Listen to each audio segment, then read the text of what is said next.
Meghalaya Football Association MFA kan Pynlong ya ka Amateur Football League kabadai hakasin ka baningkong bakin Pynlong ya ka ni ka Jylla Meghalaya Hapoh ka Jylla.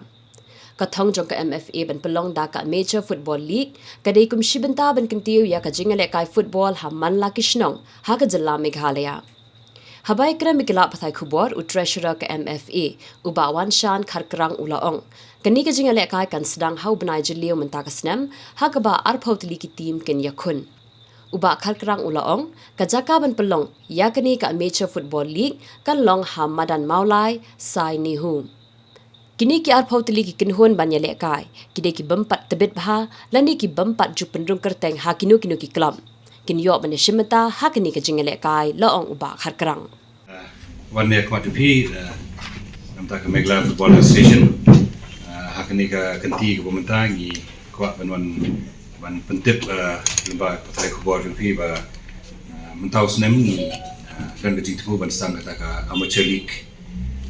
kini ka amateur league ke di ka league ha ka ba Jylla Meghalaya tang ha ki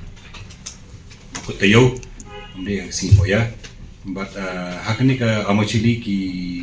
players ki bala ban Jylla Meghalaya ki gitu ki bompat register ha ka ni ka ni ki league ki ba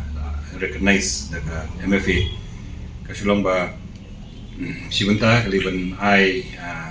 ka ransani ki badon interest se football lagi bamlak pan poi beras ka thong bera Jylla Meghalaya ni club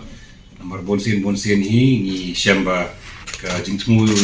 jongki man penmi player football ka datang ki ban Jylla Meghalaya ni club ni club nak pare ba dongkam ki dong pikai ru ki baron ga mensim ban pikai ya ka Jylla Meghalaya football te endre dingi perkat pada bagi pajak pada kincuan pikai ladi pada ki badan pada kata ka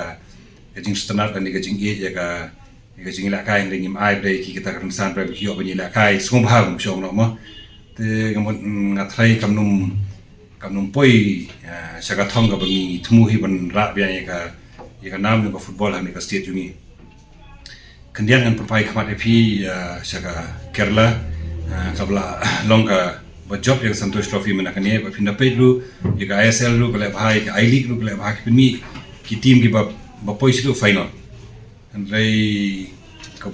ba nakalian ni ba puli pathai Khubor tingi shong be ba ka job na po Kerala ringim in the page pre hakanur kompre ba ka pois lu to ka thong kare baro khai hi ba kini ki Jylla Meghalaya in organized unorganized sector ki long bahag ke ba nakalian ka sarkar ba nakalian ka Kerala Football Association lu ki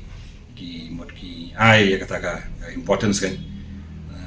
pindape kum ka Santosh Trophy nga trai non ba poi perkhat ba nong pikai un poi ki Hapoh 1,000 ba nong pikai